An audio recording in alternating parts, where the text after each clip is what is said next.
Hello, hello. I need to stay up late tonight, so I'm going to be playing some scary games, and I hope you can come and join me to enjoy them. So this is Dagon. This is an H.P. Lovecraft game. I don't really know that much about H.P. Lovecraft, but I would like to give this a try because it looks like it's very story heavy, and I think it's kind of a creepy atmosphere. So hopefully it keeps me awake, hopefully it keeps us entertained, and I hope you enjoy it as much as I am going to enjoy it, I am sure. I launched it to see what it was kind of like, and if that's about it. So I don't know what we're about to get into, but here we go, we're gonna try. Yep, I'm gonna overwrite this. Dagon is a faithful interactive adaptation of H.P. Lovecraft's work focused on story and atmosphere. You will not find difficult choices, action sequences, or inventory management here, and movement is limited to progressing through locations along with the plot. Oh, okay. So I think writing this under an appreciable mental strain. Mr. Voiceover Man, I'm sorry, but I'm the captain now. I am going to be the voiceover expert here. I am me, Ceylon. I am writing this under an appreciable moment of mental strain and duress, since by tonight I shall be no more. Okay, so what I can see for this is that there's a lot of background for H.P. Lovecraft in this, and so we can look for that, but I'm not going to do it this playthrough. I highly recommend that you play it if you would like to go and read more about that, just because I don't know too much about it, and that's for a very niche group of people who want to see it. So please, this game is free. Go try it out for yourself if you so choose to. Maybe you'll find some stuff that I missed and enjoy it for all of the little goodies that it has for H.P. Lovecraft. But we're just going to go ahead and click on through and reveal these interesting facts about the original story, and I will read through it. So without further ado, we'll keep going. Alright, so there's like some cans and shit in here. We are an absolute slob. The paint is peeling off the walls, so this is a disgusting place. I see some needles. Penniless and at the end of my supply of the drug which alone keeps life endurable, I can bear the torture no longer, and shall cast myself from this garret window into the squalid street below. So we are going to defenestrate ourselves. We're starting off the game right. If you're not going to throw yourself out a window right at the start, just because of your drug addiction, then what are you really doing in life, really? Do not think from my slavery to morphine that I am a weakling or a degenerate. When you have read these hastily scrawled pages, you may guess, though never fully realize, why it is that I must have forgetfulness or death. This man is extremely, what's a nice way of putting it? He has too many ultimatums, is what he has. It was in one of the most open and least frequented parts of the broad Pacific that the packet of which I was supercargo fell a victim to the German sea raider. Look, that's the German sea raider. We're in a battle on the the high seas. Arr, matey, I'm the captain now. The Great War was then at its very beginning, and the ocean forces of the Hun had not completely sunk to their later degradation. I don't know what flag that is, and I will fully accept the responsibilities of that lack of knowledge. So that our vessel was made a legitimate prize, whilst we of her crew were treated with all the fairness and consideration due us as naval prisoners. Oh, look at that. Tum, tum, tum. Someone's beating shit. So liberal, indeed, was the discipline of our captors that 5 days after we were taken, I managed to escape alone in a small boat with water and provisions for a good length of time. I am a coward. I'm just sneaking out. Like, fuck all y'all, and enjoy your time aboard this naval vessel as prisoners, essentially. That sounds like I just jumped in the water, not in the boat. When I finally found myself adrift and free, I had but little idea of my surroundings. Never a competent navigator, I could only guess vaguely by the sun and stars that I was somewhat south of the equator. I would not hoof it on my own if I didn't know how the fuck to get away, honestly. Go and fucking... There had to have been a navigator left on that boat that he's just like, nope, my boat, this is my fucking dinghy. Fuck off. Fuck all y'all. And goodbye. I'll figure myself out. Of the longitude, I knew nothing, and no island or coastline was in sight. This man's not smart. We're not smart. I hope you realize that. We are the farthest from smart I think we could ever be. The weather kept fair, and for uncounted days I drifted aimlessly beneath the scorching sun. That's not very scorching. That's actually quite dim, honestly. Waiting either for some passing ship or to be cast from the shores of some habitable land. Man. That's a shame. See, that's scorching. That right there, that's a scorching sun. But neither ship nor land appeared, and I began to despair in my solitude upon the heavy, heaving vastness of unbroken blue. The change happened whilst I slept. Its details I shall never know. For my slumber, though troubled and dream-infested, was continuous. A squiddy-doo. Hello? Ugh. I don't like this man's heavy breathing. When at last I awakened, it was to discover myself half-sucked into slimy expanse of hellish black mire, which extended about me in monotonous undulations as far as I could see. That dude's just chilling over there. This dude's not having it. In which my boat lay grounded some distance away. Though one might well imagine that my first sensation would be of wonder at so prodigious and unexpected a transformation of scenery, I was in reality more horrified than astonished. For there was in the air and in the rotting soil a sinister quality which chilled me to the very core. The region was putrid, and the carcasses of decaying fish and of other less describable things which I saw protruding from the nasty mud of the unending plain. Well, you've got a little nautilus right there. That's good. Some more little squiddy-doos all writhing around. That is a 1, 2, 3, 4, 5, 6, 7, 8. That's an octopus over there, so that's good. He's just hanging out. Another big nautilus guy over there, I see. And that dude's loving the boat. I'm glad he's having a great time. So am I, Squidman, so am I. Perhaps I should not hope to convey in mere words the unutterable hideousness that can dwell in absolute silence and barren immensity. Perhaps I should not hope to convey in mere words the unutterable for a second time, the unending and hideous... a flounder. Oh, that looks like... That's a salmon. Why is there a salmon here? Usually salmon are freshwater fish, and they go and return from the sea into fresh waters where they're first born.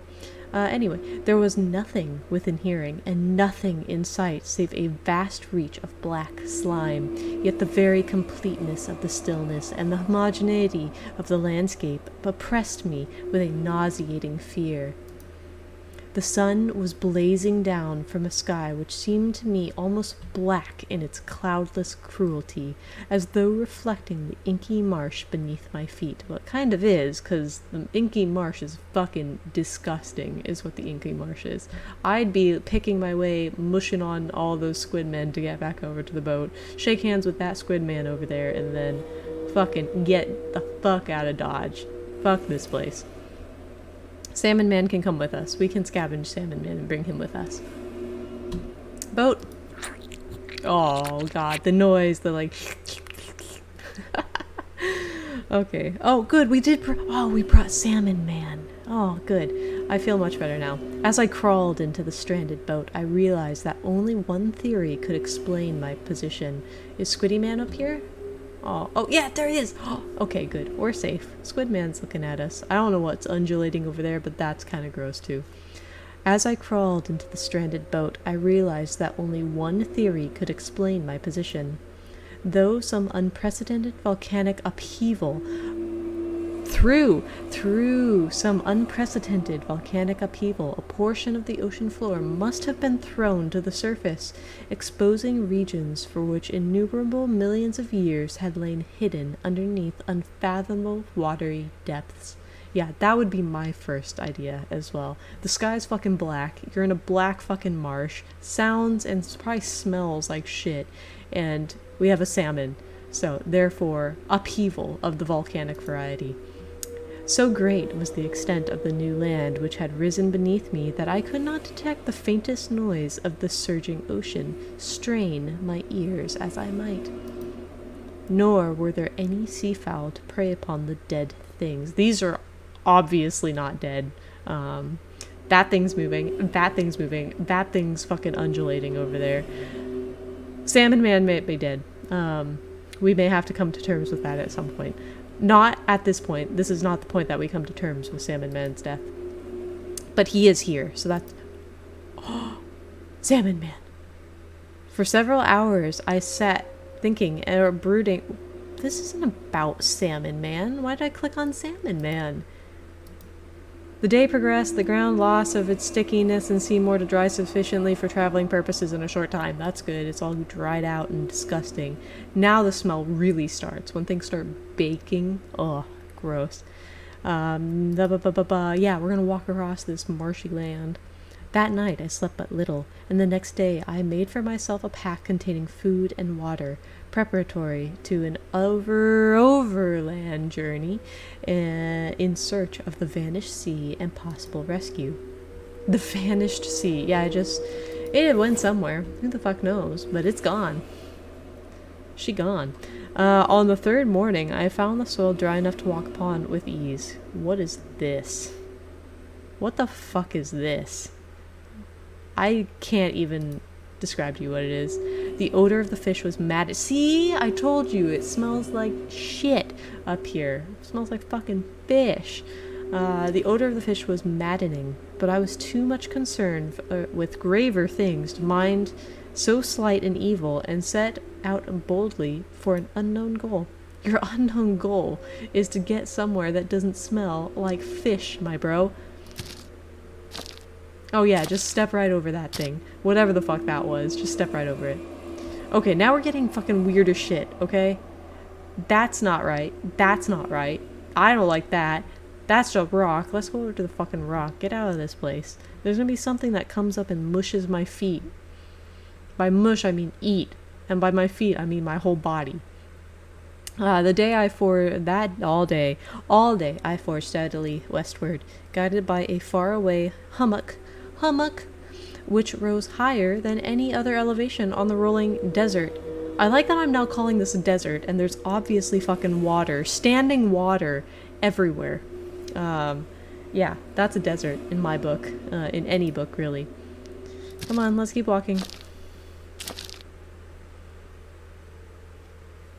Oh good, a whale. Perfect. Let's go eat that shit. Alright, so there's another dead squid man over here. Fucking probably a crab. I don't fucking know what that is. Looks like a crab, I suppose. Keep walking. Mush through that shit. Now there's like wormy boys. Why are there worms everywhere? Ugh, that looks disgusting. That night I encamped, and on the following day still traveled toward the hummock, though the object seemed scarcely nearer than when I had first erased it?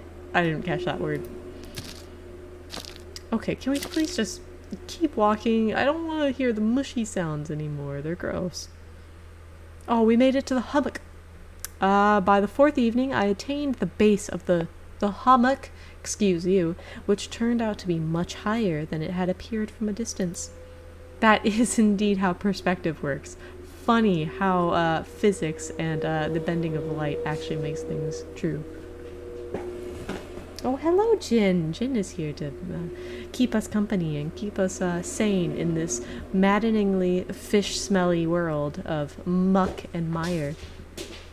And there she goes. She's gone. She doesn't want to be here any more than I do. But we shall continue. An intervening valley set it. Okay, an intervening valley, setting it out in sharper relief from the general surface. Too weary to ascend, I slept in the shadow of the hill. I know not why my dreams were so wild that night, but ere the waning and fantastically gibbous moon had risen far above the eastern plain. Gibbous moon. A gibbous, look, there's the gibbous moon. Look at it, in all of its gibbous glory. I was awake in a cold perspiration, determined to sleep no more. Where'd the fucking hummock go? Such visions as I had experienced were too much for me to endure again. I'm very weak-minded, is what I'm seeing. This dude finds a fucking marsh and then loses his shit. In the glow of the moon, I saw how unwise I had been to travel by day. Without the glare of the parching sun, my journey would have cost me less energy. Indeed, I now felt quite able to perform the ascent which had deterred me at sunset. Picking up my pack, I started for the crest of the eminence. This game and this style of writing, I can tell already that H.P. Lovecraft is superfluously ubiquitous with his thesaurus. I have said that the unbroken monotony of the rolling plain was a source of vague horror to me. That was not monotony. You saw giant crabmen. We left Salmon Man, which was terrible, by the way. I wish to see Salmon Man. Hopefully he's in our pack and just kind of hanging out waiting for us. But yeah, that was not monotonous. You saw a lot of shit. You saw a whale, my dude, in a marsh. Or a desert, as you're saying it. So yeah, that's not monotonous. That's very interesting. But I think my horror was greater when I gained the summit of the mound and looked down on the other side to an immeasurable pit or canyon. A cannon would be so fucking cool. If I look down, there's a giant cannon there. I can load the whale in. I can load Salmon Man and there he goes, soars through the air. Up into the stars. He'd be astronaut Salmon Man. It'd be so cool. Whose black recesses the moon had not yet soared high enough to illuminate. I don't think the height of the moon really determines how much you can see. The amount of light it casts is probably going to be just about the same, no matter where it seemeth. I felt myself on the edge of the world, peering over the rim into a fathomless chaos of eternal night. Through my terror ran curious reminiscences of Paradise Lost. Why? Of all the things that go through your mind at this point. And of Satan's hideous climb through the unfashioned realms of darkness. As the moon climbed higher in the sky, I began to see that the slopes of the valley were not quite so perpendicular as I had imagined. The slopes of the valley are not so perpendicular. Okay. Alright. Cool. Oh, look. Ledges and outcroppings of rock afforded fairly easy footholds into the descent. Yeah, cool. Let's go insane and then go down and descend. That sounds amazing. Whilst after a drop of a few hundred feet, only a few hundred feet, that's survivable, I'm sure, the declivity became very gradual. Alright, we fucking going for it. This man is not smart, so we've learned a lot about ourselves so far. We're a drug addict. We are mentally unfortitudinous. We are selfish and a weakling and not smart. A fucking idiot is what we are. To summarize this entire escapade thus far, we're an idiot, fucking moron. But we'll continue because we are urged on by an impulse which cannot this fucking game. Urged on by an impulse which I cannot definitively analyze. I think definitively is actually the correct wording there.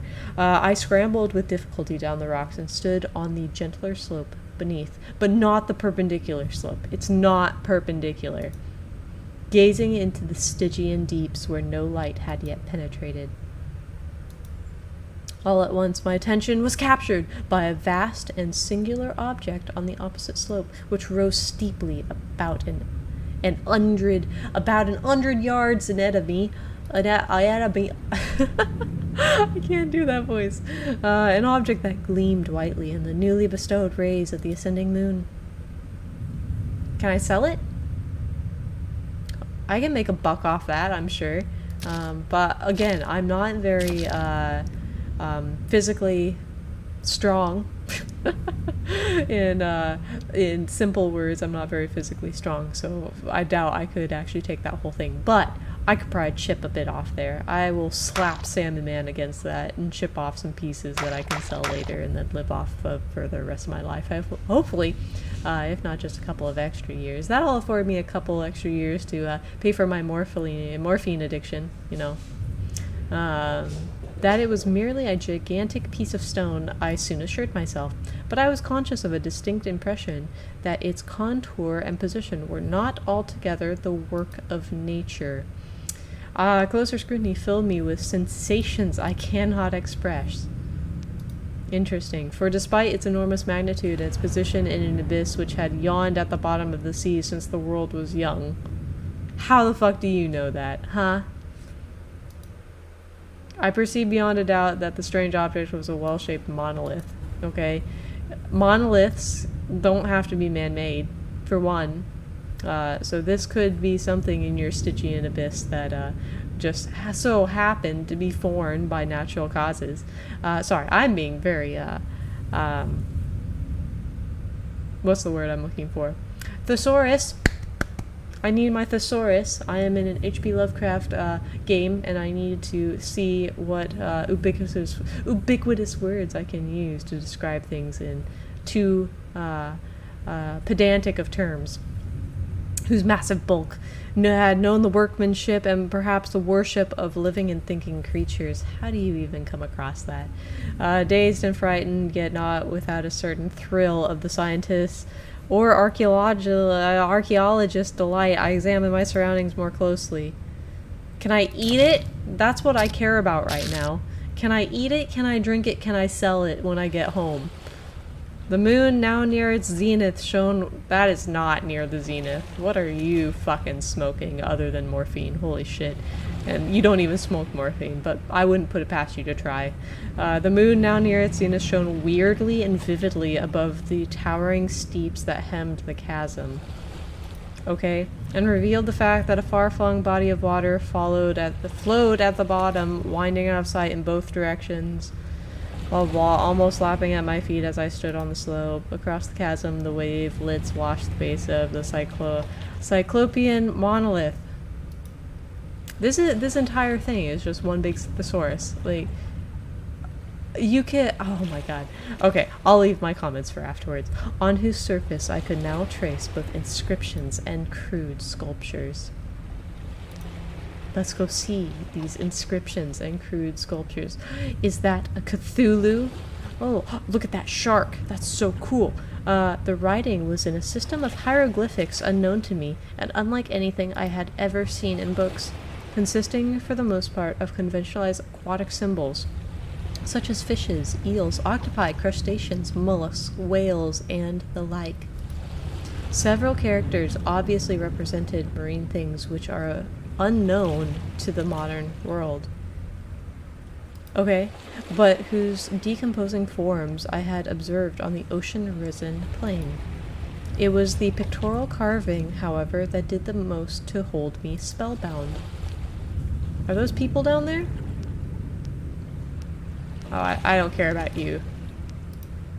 Plainly visible across the intervening water on account of their enormous size were an array of bass reliefs? I don't know what that is. Whose subjects would have excited the envy of Doré? I don't know who that is either. I'll level with you right now.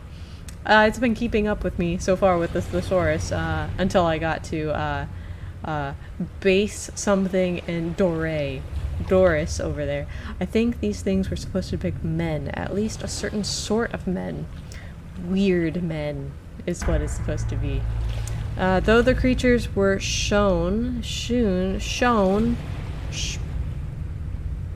disporting like fishes in the waters of some marine grotto. Yeah, those look like fishes. I'd guess that those are fishes. But those are mermaids, or mermen, or merpeople. Merfolk, that's the word I'm looking for. Or paying homage to the monolithic shrine which appeared to be under the waves as well. Of their faces and forms, I dare not speak in detail, for the mere remembrance makes me grow faint. Oh, this man. Grotesque beyond the imagination of a Poe or a Bulwer. They were damnably human in general outline, despite webbed hands and feet, shockingly wide and flabby lips. But you don't have to be judgmental. Why are you so mean, my dude? So not only is this guy, like, of low mental fortitude, he is also very judgmental and upset about all of these fish people. Oh man, so judgmental. Glassy, bulging eyes and other features less pleasant to recall. Oh my guy, be nice. Not everyone can be so lovely. You don't have to call them out like that. Fuck. Curiously enough, they seem to have been chiseled badly, out of proportion with their scene. So not only is he, like, making fun of these poor merfolk, he's also like, yo, person who carved this, you're fucking trash at art, you piece of shit. Oh, wow, we are a terrible person. We deserve to just go fucking insane and defenestrate ourselves. I hope that's how this ends. I hope we get to just yeet right out the window. We're gone. He kind of deserves it, honestly. This guy's not a good guy. For one, the creatures were shown in the act of killing a whale represented as but little larger than himself. He's really cute. What are you talking about? Look at that man. He's adorable. As big as a fishy boy? A whaley boy? I remarked, as I say, their grotesqueness and strange size. So mean. But in a moment decided that they were merely the imaginary gods of some primitive fishing or seafaring tribe. Okay, alright. Make whatever conjectures you wish, I guess. Some tribe whose last descendant had perished eris before the first ancestor of the Piltdown or Neanderthal man was born. Sure, make those conjectures. As you said, you are neither a scientist nor archaeologist. Awestruck at this unexpected glimpse into a past beyond the conception of the most daring anthropologist, I stood musing, whilst the moon cast queer reflections on the silent channel before me, in its weird zenith. Then suddenly, I saw it. My eyes are open. Oh, there it is! Fishy man?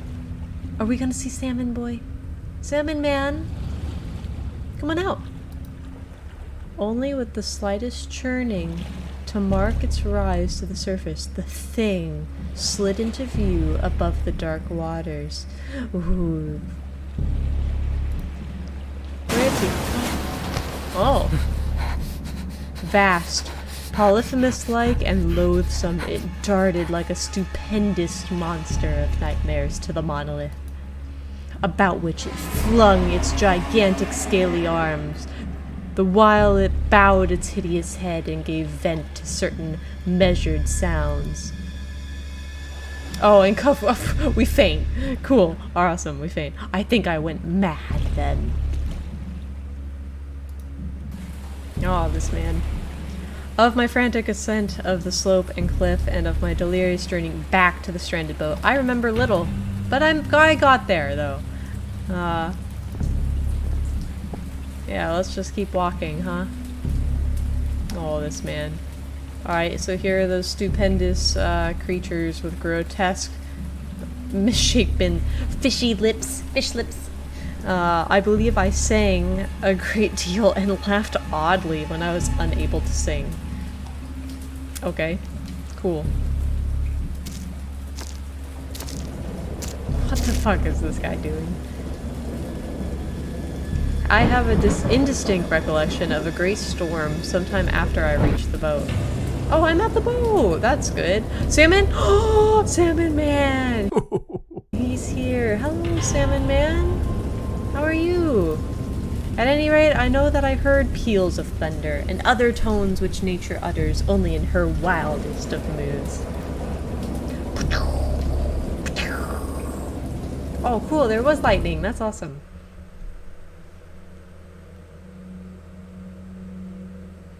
When I came out of the shadows, I was in a San Francisco hospital. Cool, okay. San Francisco's good. San Francisco's a lovely place. I'm glad that we found ourselves there. Brought thither by the captain of the American ship which had picked up my boat mid-ocean. In my delirium, I had said much, but found that my words had been given scant attention. Yeah, exactly, because you're fucking insane. Oh my god. And of any land upheaval in the Pacific, my resources knew nothing. Nor did I deem it necessary to insist upon a thing which I knew they could not believe. Nor should they, because you're insane and of weak mental fortitude and not to be trusted.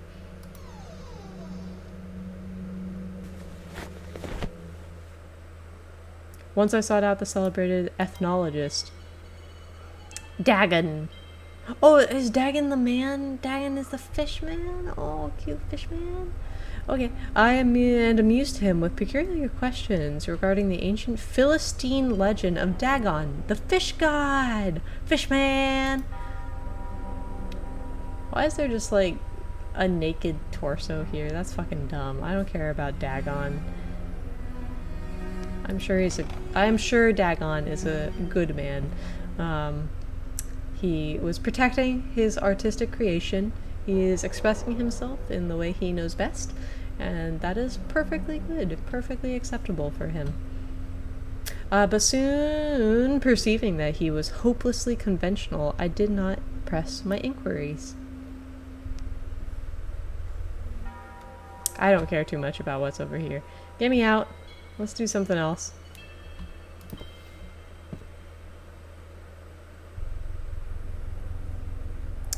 Okay, this guy has like a weird obsession with fucking women, and I'm not surprised. Is there nothing? I mean, there's gotta be fucking something over here, but I don't really care. Oh no. Uh-oh. May might eat us off. May. Be gentle. Oh, wow, we're back. Okay. It is at night, especially when the moon is gibbous and waning, that I see the thing. Oh, man. I tried morphine. Uh-oh. If the camera goes fucking flying, it's May's fault, not mine. I told you so. I tried morphine, but the drug has given only transient secretes, and has drawn me into its clutches as a hopeless slave. So now I am to end it all, having written a full account for the information of the contemptuous amusement of my fellow men. Not the women, though. Not the women at all. No, they're not acceptable in here. Oh. Often I ask myself if it could all have been a pure phantasm. Yeah, it probably was, because you're fucking dumb as shit. A mere freak of fever as I lay sun-stricken and raving in the open boat. Raving back and forth, just raving. That's a man of war. This is, I ask myself, but ever does the blah blah blah vision. I cannot think of the DC without shuddering at the nameless things that may at this very moment be crawling and floundering on its slimy bed. Worshipping their ancient stone idols and carving their own detestable likeness of submarine obelisks of the water-soaked granite. I dream of day when they may rise above the billows to drag down in their reeking talons the remnants of puny war-exhausted mankind. Of a day when the land shall sink and the dark ocean floor shall ascend amidst universal pandemonium. Are those Dagons? Hello, Mr. Dagons. Fishy boys. I, for one, would like to welcome our fish overlords with open arms and no judgment whatsoever, as has been shown by the man narrating the story. Not me, of course, but this man, this drug addict and phantasmal imaginist. The end is near. The window. Oh, I hear a noise at the door of some immense slippery body lumbering against it. Fishman! It shall not find me. I think it's found you, my dear good sir. I think it's time to jump out that window. Where's the tentacle? It is Dagon! Hello, Dagon. How are you? Did you bring Salmon Man with you? The window! The window! To the window! To the wall! Oh no. Window! Defenestrate! Oh. Oh my god. What the fuck was that? Alright. Just from that, I can make a conjecture that I will not be the greatest of fans of H.P. Lovecraft. I appreciate like the fantastical storytelling and stuff, but holy fuck, cause you lay off the thesaurus for like 2 seconds, my good dude. You can describe what you're talking about without seeming overly pedantic like that. Yeah, I don't appreciate all the descriptions of like, oh, this was, oh, it was so fantastical. Oh my god, it was so amazing. But I have no words for it. I can't even tell you how amazing it was. But it was amazing, trust me. Oh, that leaves not much up to imagination, honestly. You can't even. Oh man, okay. I was not a fan. Maybe you guys enjoyed it. Hopefully you at least enjoyed looking at Fishman. Poor Fishman. We left him in the gross mire murk. Hopefully he's doing okay. Hopefully he kind of didn't dry out too much and got moist again and is swimming along just fine. So, if nothing else, we shall pray for Fishman and for his safe recovery and expeditious recovery. So. This ain't your typical song about a typical boy in love. Typical boy in love. I write original songs cause the typical's not enough.